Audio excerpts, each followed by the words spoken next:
শ্রাবণ মাস মানেই মহাদেবের মাথায় জল ঢালার পবিত্র সময়। আর আমরা বাঁকুড়ার মানুষ, তাই প্রতি বছরের মতো এবারেও পবিত্র শিবের জল সংগ্রহ করতে বেরিয়ে পড়লাম শুশুনিয়া পাহাড়ের উদ্দেশ্যে।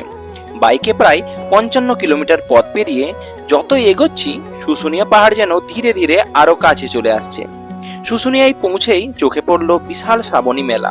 চারিদিকে মানুষের ঢল, পাহাড়ের পবিত্র ঝর্ণার জল সংগ্রহের জন্য দীর্ঘ লাইন।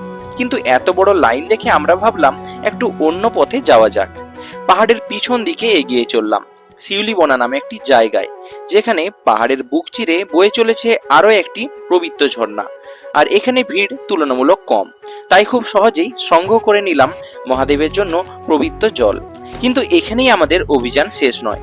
এই ঝর্ণার ঠিক উপর দিকেই রয়েছে ইতিহাসের এক অমূল্য নিদর্শন, শুশুনিয়া পাহাড়ের প্রাচীন শিলালিপি। তাই শুরু হলো পাহাড়ের ছোট্ট ট্রেকিং।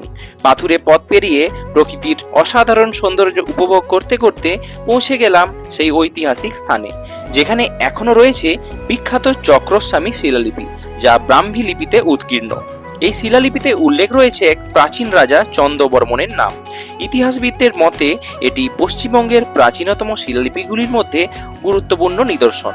একদিকে মহাদেবের জন্য পবিত্র জল সংগ্রহ, অন্যদিকে পাহাড়ের বুকে লুকিয়ে থাকা হাজার বছরের ইতিহাস। আমাদের এই শুশুনিয়া অভিযান তাই হয়ে উঠল এক অসাধারণ অভিজ্ঞতা। এই ছিল শ্রাবণ মাসে আমাদের শিবের জল সংগ্রহ ও শুশুনিয়া পাহাড়ের অভিযান। দেখা হবে পরের এপিসোডে। ততদিন ভালো থাকুন, ঘুরতে থাকুন। হর হর মহাদেব।